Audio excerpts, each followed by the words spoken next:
All right, ladies and gentlemen, my name is Jesse Fergali, and you're listening to Working Capital, the real estate podcast. Our special guest today is Allan Perez. Allan Perez is a co-founder and chief executive officer of CanFirst Capital Management, a private real estate equity firm. CanFirst invests on behalf of institutional private high net worth investors and has raised in excess of $800 million of equity capital since its inception.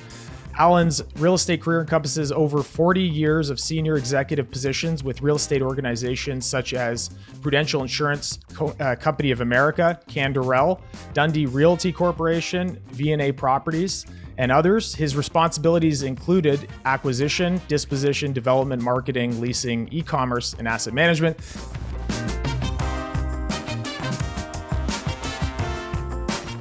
And probably most importantly for me, Allan was my sessional professor as one of my courses in my MBA. I believe it was real estate finance. Allan, how you doing?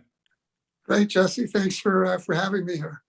Yeah, it's been great. You know, one thing I'll always remember from that class, and I assume, sometimes memories, you over time you can't remember if they were actually true. But I've told enough people now where when you first got started, I remember you saying it was basically a handshake agreement at a Tim Hortons when you were buying your first industrial site. I don't know if that's accurate, if I got the right guy.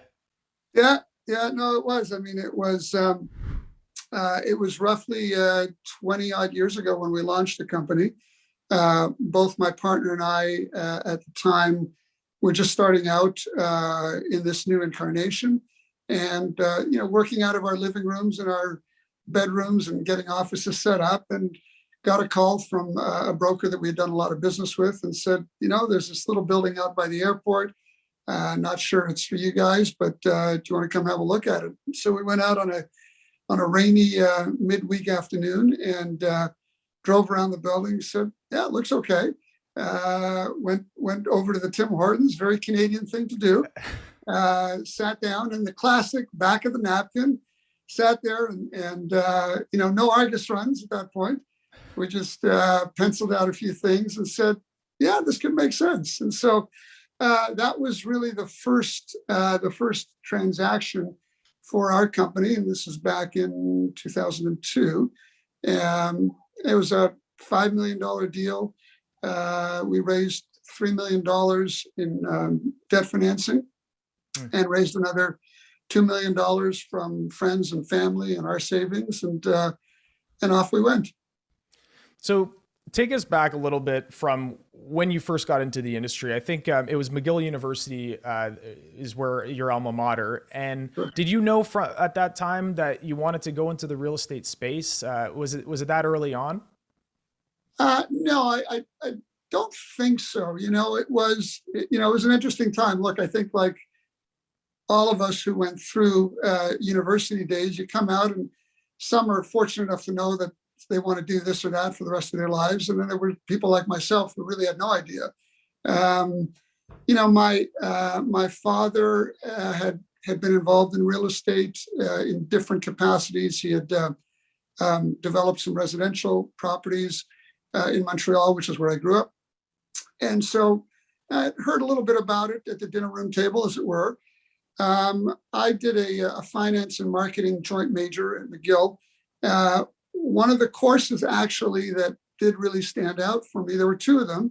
One was the equivalent of, I guess, the Finance 101 course, which can be at times a bit dry, but was fortunate enough to have a professor that kind of really got me turned on to that. And the other was a real estate course with this professor who was an outside the box kind of thinker, and had this infectious enthusiasm about the industry. So got me thinking a little bit about it. But to be honest, when I came out of McGill, didn't really know that that's what I wanted to do. Fell into an opportunity right out of McGill to join Prudential. Prudential at the time was the world's largest insurance company. I don't know that that's the case today. But more significantly, from my perspective, as we entered the 80s, they really were on the verge of becoming, and they did in fact become, one of the most active real estate developers in North America during that decade. And, in Canada, we were a small part of that, of course, but in the States, they were building everything you can imagine: office buildings, industrial buildings, business parks, shopping centers, residential, anything and everything under the sun. And so historically in Canada, the company had been primarily a residential mortgage lender, as many insurance companies were. They were morphing into becoming more of an equity-based investor and developer in commercial real estate. So I kind of arrived fortuitously, as it were, at a time when there was a lot of transition in what the company wanted to do in Canada. And so I was really the beneficiary of being able to jump in at that point in time. And what was really interesting as well from my perspective is that because of the company's background in Canada historically, they really didn't have a big team of commercial real estate experts. So, I really had the chance to jump into some projects and probably take on far more than I should have been taking on, given my non-existent background in commercial real estate, because there weren't a bunch of people who actually had that expertise in the company. So it was really an exciting time to be there. And, early on, we were involved we built a suburban office building in Montreal. We developed some industrial product as well. On the loan side, there were a couple of foreclosures that we took back that we were working through. So it was really an interesting time. And as I said, I kind of fell into it. Didn't know that this was what I was going to be sitting here talking about 40 years later. But I fell in love with the industry pretty early on. Yeah, fair enough. I mean, it seems like trial by fire is pretty common in our industry in general. So it makes sense now from the Montreal. I don't think we've ever talked about that. You grew up in Montreal, Yes. so it makes sense that you had worked for Canderel. Was that as well in Montreal as well? Actually, it was not. So we got to know, when I was at Prudential, we got to know Canderel quite well. They were, we had retained them on a number of projects to property manage for us, to help us build out spaces. So they became really an integral part of what we were doing at the time. 3 years into my stint at Prudential, I was offered a transfer to Toronto. They had, the company had a site in downtown Toronto that it wanted to develop in joint venture with another institutional investor. And there were other projects on the books in Toronto, and really not a whole lot planned for Montreal at that time. So they offered me the transfer. And the relationship that we had developed with Canderel survived that. So in fact, there was talk of me potentially staying and joining them in Montreal, but I thought, you know what, seemed like a great opportunity to go to Toronto, try this out. And so I moved at the end of 1983 and was there until 1987, at which time I did join Canderel. Right on. So it seems that from there, you're in Toronto with these various roles prior to CanFirst. I guess it used to be Dundee, I assume Dream REIT, and now today. With the various roles that you had prior to starting or building out what you have today in the company today, I assume those roles influence the way that you make decisions today. If you could take us back to when you kind of made that move from working at a shop to starting to say, hey, we could start raising capital for our own investors. Yeah. So one of my philosophies, and certainly I think it was, maybe more by observing the industry as I was early on and learning the business, was really trying to understand every facet of the business and become a generalist, as opposed to really being a specialist in any one area. And that was probably colored by the fact that when I looked at a lot of the senior people in the industry, they were really good quarterbacks. They understood how every piece of the puzzle fit together.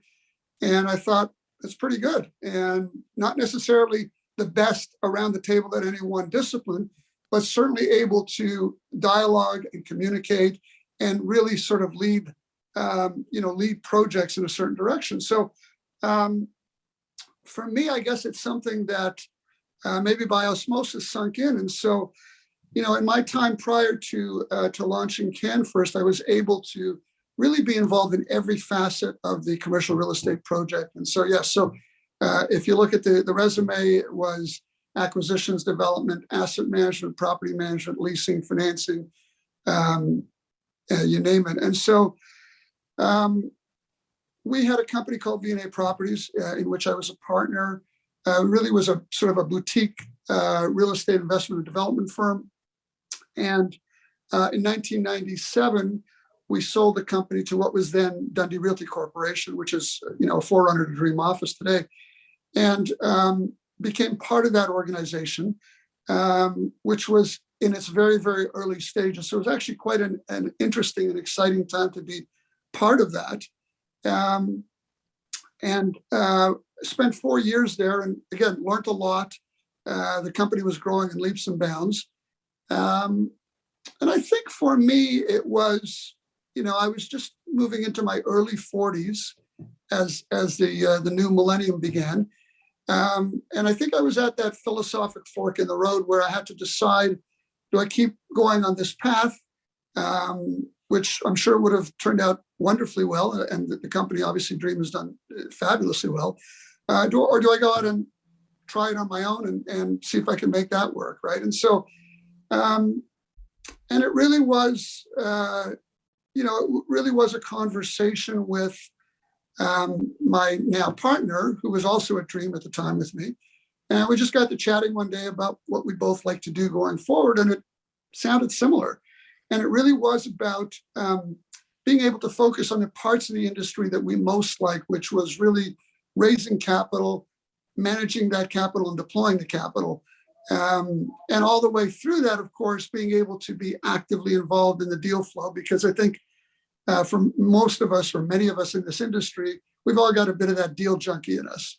And so, so for me, it was an opportunity to really marry up all the facets that I really liked about the industry. And for the first time, I guess at that point, not just take a job, but actually create a job for myself. And that was really the genesis for how CanFirst came to be. That's great. Do you feel, Allan, like my perception from talking with a lot of professionals in our industry, that there's a lot of people that, work in real estate, know a lot about real estate, but then there's a different type of individual that's that entrepreneurial individual that wants to invest in real estate and even further start an investing business. Do you find that's true, that the ones that end up going off maybe are of a little bit of a different breed, or there's a little bit more of an entrepreneurial bent to those type of individuals? I think, by the very nature of the beast, I think you have to have that. You have to have the ability to say, look, I'm going to start something from scratch. And again, I walked away from a terrific job and a terrific organization and great people. Had I stuck around there, I'm sure I would have had a great career and no regrets. But I think you have to, and listen, some people are hardwired that way, and, terrific. And I know a lot of successful people like that. I think you have to, if you have that, a little bit of that entrepreneurial bent and that little voice in the back of your head that says, you know what, let's see if we can do this. I think that's what spurs you on to take that leap of faith. And it is a leap of faith. Listen, I'll tell you, when I made that move, just sort of walked away from a pretty good job. And, I kind of took solace from the fact that, if it didn't work out, I was probably still young enough that I could go back and get a real job. And so, that helped propel me to take that. But it is a leap of faith. Any way you cut it, the day you walk out of that organization with a nice title on your business card, you walk away from that. And, what you don't really know is, will you be able to navigate and transact without that fancy title on your business card? And so, so I think that was a big part of it for me, was just being able to say, yeah, you know what, we're at the edge of the cliff, and do you jump now and, close your eyes and hope it works out. So, but yeah, I think you have to believe in yourself, obviously, but that's kind of motherhood. But I think you have to also believe that you have an idea or a plan that is going to appeal to other people who will want to actually participate with you in that. So from that point, you and your partner, you moved to create this company and invest. What were next steps for you? Was it deciding which asset class you wanted to invest in? Was it, let's figure out roles and responsibilities? Who knows the investors? Who does the deal? Right. What did that look like? Yeah. You know what? Listen, I wish I could tell you, excuse me, I wish I could tell you that it was a very formal process. Um, I think that the decision we had to make was what part of the asset class, excuse me, that we wanted to participate in. A bit ironic in that I think both of us came from a background which was probably much more office oriented than it was industrial oriented. But one of the things I think we had come to appreciate in our respective careers was that the office business was a really capital intensive business and was really what I call, a big player business. You have to have deep pockets to play that game. As we all know, vacancy costs a lot of money to carry. Vacant space costs a lot of money to release and recapitalize. And what we were really looking to do was to build a platform, almost like a private REIT, where we could raise capital, where we could make distributions to our investors while we all waited for hopefully a happy ending. And we thought, industrial might be better suited to that because the volatility is more muted. Again, the cost of carrying vacant space, cost of re-tenanting vacant space, much, much lower relative to the office space business. And I think we felt at the time there was probably less capital chasing that. So for all of those reasons, we went in that direction. I can tell you, and I don't know who it is, but I've told this story before. Someone early on said to us, "Really? Industrial? Not very sexy business." We said, "That's okay. We get it. And we're going to give it a shot and see what happens." So, and I can tell you that for the last 5 years, I wish it was still an unsexy business. But so that's really how we got into it. Was we just sort of made that decision and said, "Yeah, let's go in that direction and see what happens."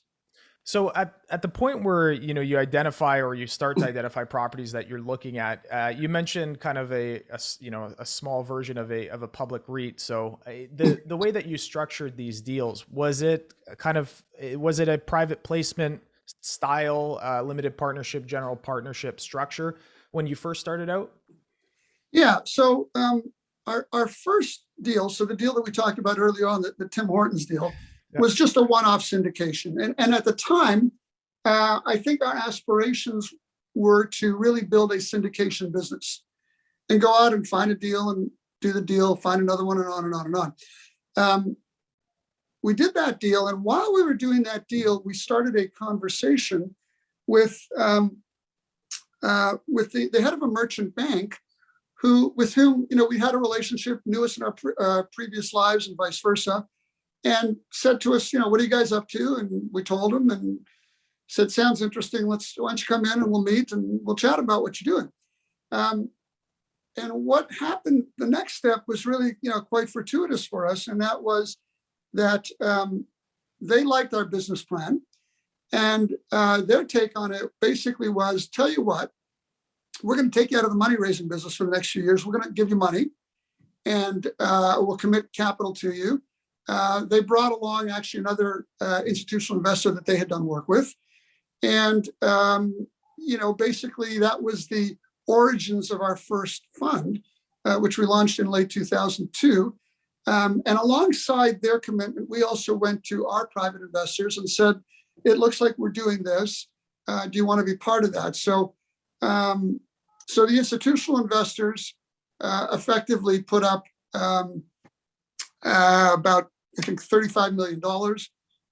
We raised $10 million privately, and we were off to the races with our first fund of $45 million, which back then was quite a lot of money for us.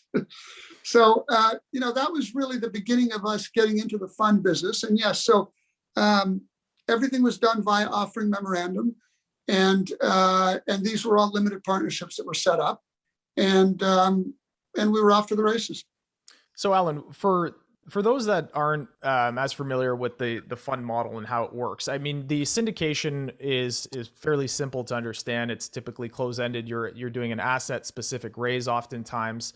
When you do the fund model, or when you did the fund model at the time, was it something that you would have a rolling people that could join on a rolling basis? Was it something that you had a target in mind in terms of the raise, and that this merchant bank really already hit that target and you were just kind of bringing on original investors? What did that look like? And has it changed to what you do today? Yeah, it's a good question. I mean, look, as I said, we did this $5 million deal, got the ball rolling, as it were. And, we figured, well, for the next few years, this is what we're going to do. We're going to do 5 and 10 and $15 million deals and then see where the world takes us. So when these investors came along and said, here's $35 million, I can't honestly tell you, we had sat there and said, geez, is that a good number? Is that a bad number? Is it too high or too low? When you're starting out and you're going to the trough, it all looks good, right? And so the one caveat, though, for us, which was important, was we said to them, listen, we have nurtured a group of private investors who were, they were there on the first deal, and we have undertaken to do more with them. We're not going to turn our backs on them. And so, as long as we can all cohabitate together, we will do this. And that was a condition of us doing the fund. And the institutional investors agreed, and they said, listen, their only caveat was, we don't want 45 of your investors calling us on a regular basis. As long as you can speak for them with one voice, we're good with that. And so we said, yeah, that was fine. So really what we had was, we had 2 institutional investors, each of which was a separate limited partner. We had, I don't remember how many private investors, but probably about maybe 30 or 40. All wrapped up in one limited partnership. So we effectively had 3 limited partnerships. We were the general partner for each of them. And all 3 of the limited partnerships were rolled up into one master limited partnership, of which we were also the general partner. So we were really the voice for the privates. And that's really the model that we have continued to use for the last 20 years. So have you seen that market change over the time that you've been in the industry? Because we see a lot in the States. I've had people on the show that have, their prospectus exemptions are slightly different, but I think it's kind of the same thing, whether you're dealing with the SEC or you're dealing with Canadian securities. That model where you're not in the public markets, you are doing exemptions. Is that changed over the last, whether it's 5 years or from when you started way back when? I think some of the laws and some of the rules have changed. I can't tell you that it's had a sea change effect on us. These things change gradually over time, and the documents get a little bit thicker each time you're out raising capital, because there's that much more generally legal verbiage. Yeah. But at the end of the day, it's still a very similar model.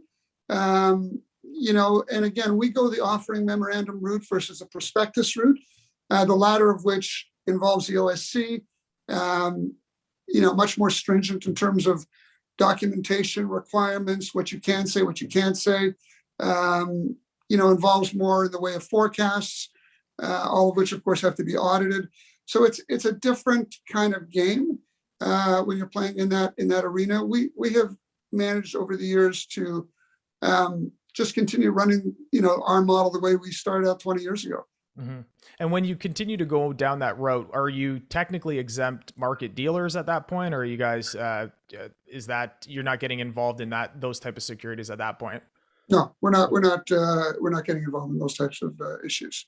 Okay. I want to pivot to the darling of the industry. As we mentioned before, it seems to be industrial. The last couple of years it's just been crazy for both industrial and for multi-res. We've seen asset valuations increase quite substantially. I've seen just boots on the ground, net rents when I first started only 7-8 years ago compared to today. It's pretty wild when you're like, wait, is that industrial? What are your thoughts over what you've seen over the last 2 years? And I guess in answering that, you've been around for right now 2008, 2001, 93. So it's not your first time seeing a change in the cycle. So Right. How have you guys been digesting the last couple of years? Yeah, look, it's a great question, and I'm going to start by answering your last question first because we all know the four most dangerous words in any investment business is it's different this time. And I've said this over the years, and I still believe it.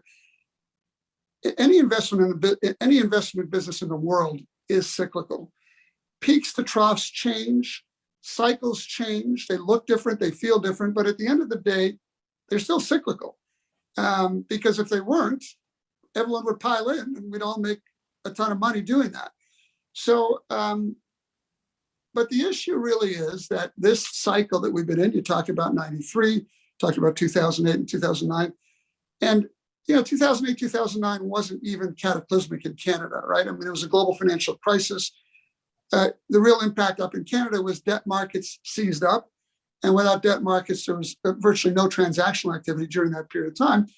But it's not like asset values fell through the floor at that point. So we've had a pretty long and a pretty good run. And if you've only been in this business 10 or 15 years, that's all you've ever seen. And you start to think it's pretty good business.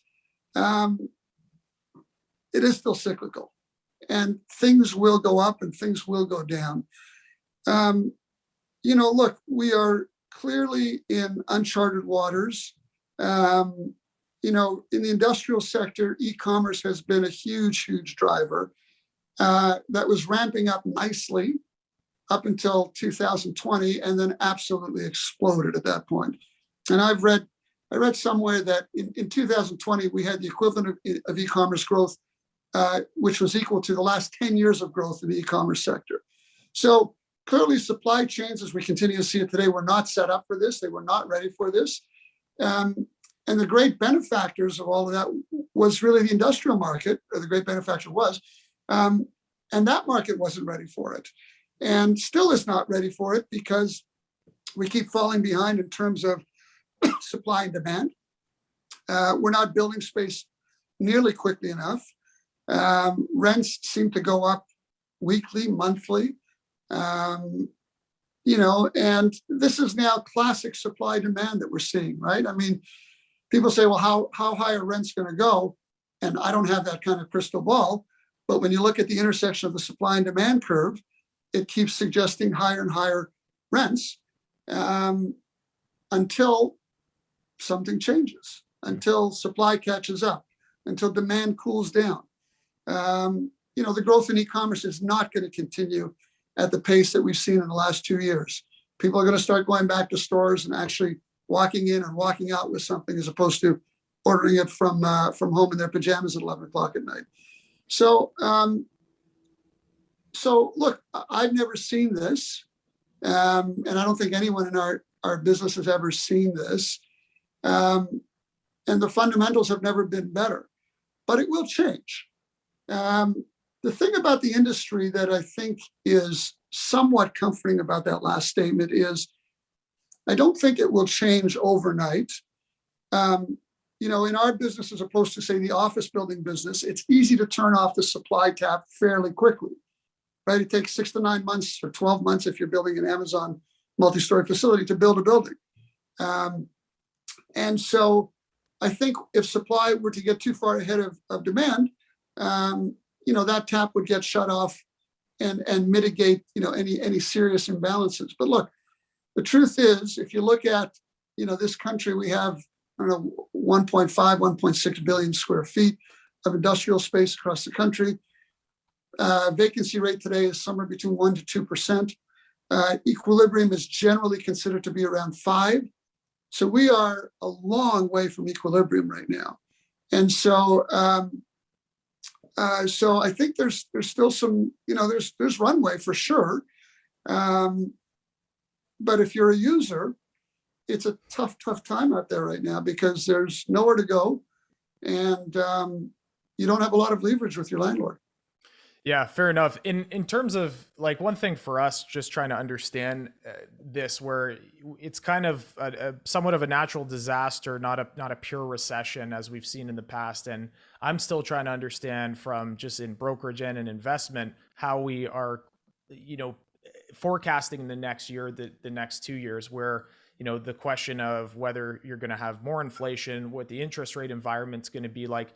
I mean, without the crystal ball, if looking forward, how are you planning for the fact that, yeah, we might slowly come out of this, and hopefully it's not as anemic as it was in '08, to 10 years on a recovery. But how do you see this playing out from a macroeconomic point of view, or even just a national?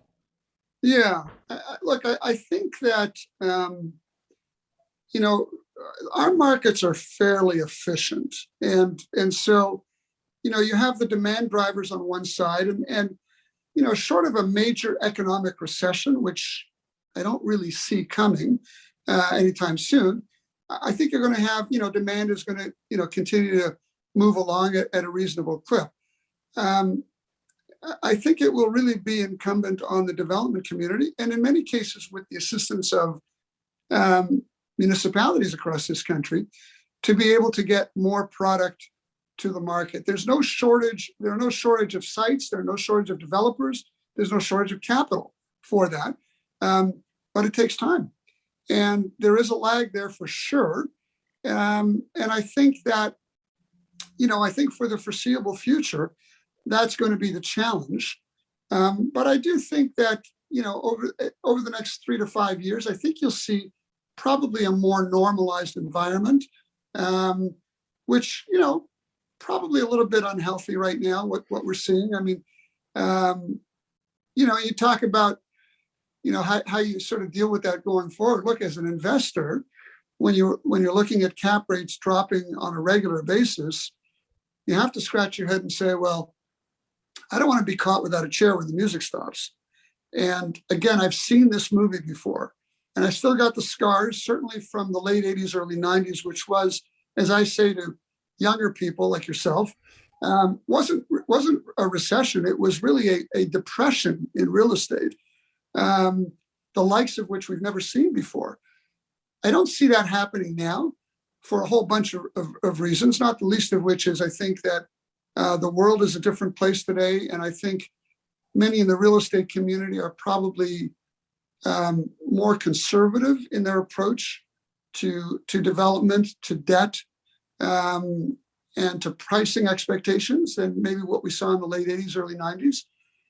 But, things will change. And so for us, the key is not getting too far over our skis when it comes to looking at opportunities. And, I think when I look back over the last few years and prices we've paid for assets and,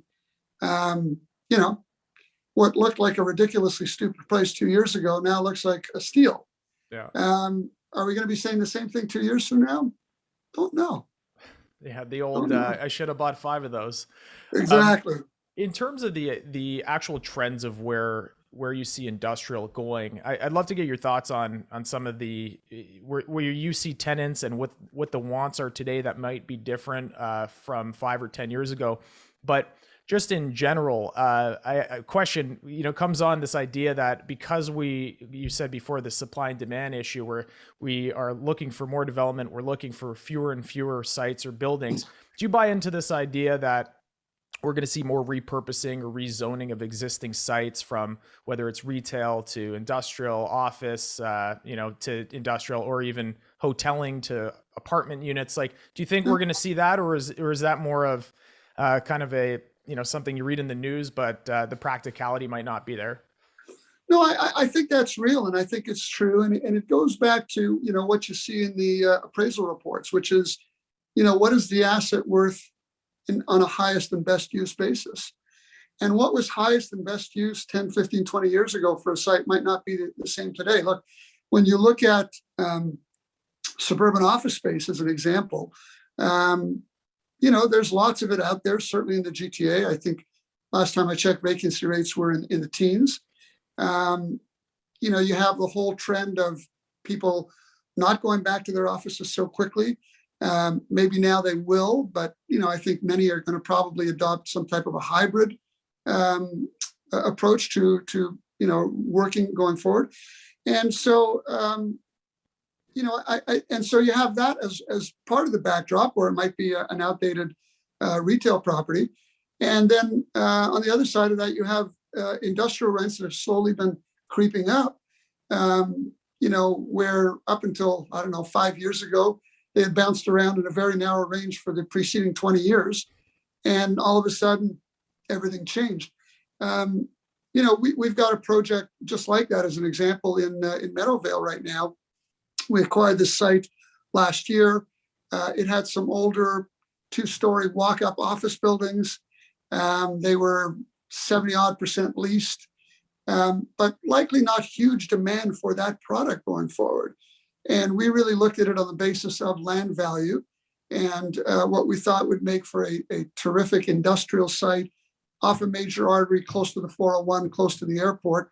And so we're moving forward. So there's an example of a site that is being repurposed into what we believe will be a higher and better use. So yeah, I think you're going to see a lot of that. Look, I mean, there's been talk of repurposing shopping centers to, e-commerce fulfillment centers and logistics facilities and whatnot, which is what the economy needs and wants right now. The challenge in some cases, if you're not doing a tear down, is the bones that you're working with. And no different than, looking at an old house and saying, I'm going to renovate it. In some cases, you might just be better off knocking it down and starting over again. And I think in some cases, that may be what happens. In some cases, it might be that it's completely workable. I would say this. I haven't seen a lot of that yet in Canada. I certainly have read about examples of that type of thing in the States. But yeah, I think that it's, you'll see a lot more intensification on retail sites with apartments and residential. You look at, arguably the most successful shopping center in this country at Yorkdale. And, I believe that Oxford's got significant multi-res development activity planned for that site, which will make it even harder to find a parking spot. But, and I'm sure I'm going to get a call from Michael Turner over that one. So I think that's what you're going to see a lot of is look, if you're in the industry as a provider and deployer of capital, you're trying to figure out where the demand is coming from. And that's the demand that you're going to be catering to. That's the demand you're going to build to. So yeah, whether it's repurposing buildings, whether it's intensifying sites, or whether it's just a complete knockdown and start over again, I think you'll see all of that. Right on. Well, Allan, I want to be mindful of the time. There's 4 questions we ask every guest, kind of a rapid fire. Before we do that, though, is there an area that you feel in our market that people aren't talking enough about, or an opportunity, whether, throw it out, student housing, self-storage? Is there something that you don't think is getting enough press right now? Yeah, look, I think I don't know about not getting enough press, but certainly, in the commercial real estate space, self-storage has always been an interesting segment of that market to me. I think it's still in its early stages. I think it's an industry that's fairly fragmented in terms of ownership. Again, I think there's probably a consolidation opportunity there. And I think there are probably going to be some good development opportunities in that space because I think a lot of the trends that we're seeing in the economy are going to lend itself to people wanting to have that kind of space and use that kind of space. So, I think there are segments certainly in our market that probably don't get as much airtime as some of the other ones. Right on. All right, Allan, 4 questions. If you're ready to go, I'll throw them at you. Okay. All right. What's something now in real estate or in business that you wish you knew when you started out, maybe at that Tim Hortons? I knew I should have watched all the other podcasts so I would be prepared for these questions. Yeah, I think that, look, if you're saying, well, in the benefit of hindsight, I think that over the last 20 years or so, clearly for the most part, we've been in an expansionary cycle. And so probably an aggregation strategy that, in hindsight would have been more aggressive. When I think back to all the deals that we've said no to over the years, kind of look at that and say, I wish I'd said yes a few more times. But you only have the information you have at the time to make the decisions. But yeah, listen, if I had that crystal ball, I would have said no to virtually nothing. All right. Number two, for younger people coming into our industry from a mentorship perspective, especially, given the environment we're in right now, what would you recommend to those individuals? Yeah. So I think, look, the industry is in a great place, and, there's a lot of growth. There's a lot of activity. There's lots going on in the industry. The one thing I would say is this, that first job out of school might not be your dream job. But I've always likened the industry, like any industry, to a club. And no different than trying to get into a club on Queen Street at midnight on a Saturday where I see people lined up 100 deep, and I'm like, what are they giving away in this place? The whole thing is about getting into the club. Because once you get into the club, you can move around, but you got to get into the club. And so the analogy for me is, for young people, is, get into the industry, get into the club. That first job may not be your dream job, may not be the one that's going to make you independently wealthy. But once you're inside, get a couple of years of experience, build up your resume. And then before you know it, people are going to know who you are. Your phone's going to start to ring, and you're going to have opportunities to do other things. But you got to get in the door first. What's a book or resource that, has helped you over the years, or something that you constantly are recommending to other people? I'll say aside from real estate and finance investments from Peter Litterman. Absolutely. It's a great it And if I had time to think about it, I'd give you a great answer maybe. But what I would say is this,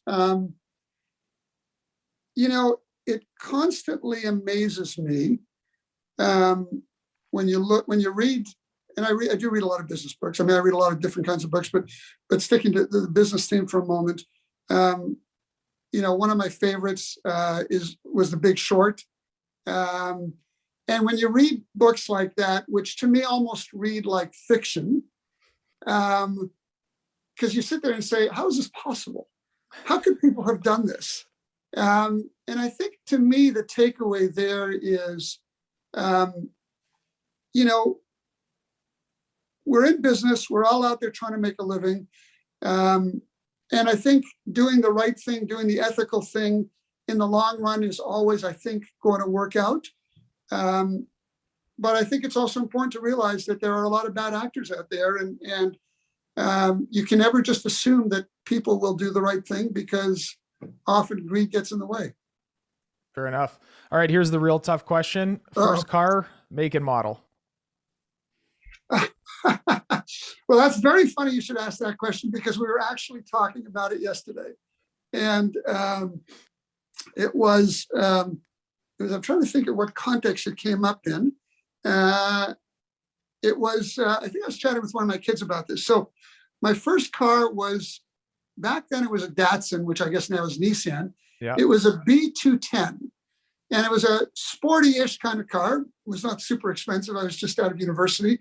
But what was cool about it, which back then was cool, was it was a two-tone car. So the top half was black and the bottom half was gray. And I loved that car. And sadly, I went away with a couple of friends, and I left it for my sister, who totaled the car. And thankfully, she walked away without a scratch, but the car was history. That's great. That's the first Datsun on the program.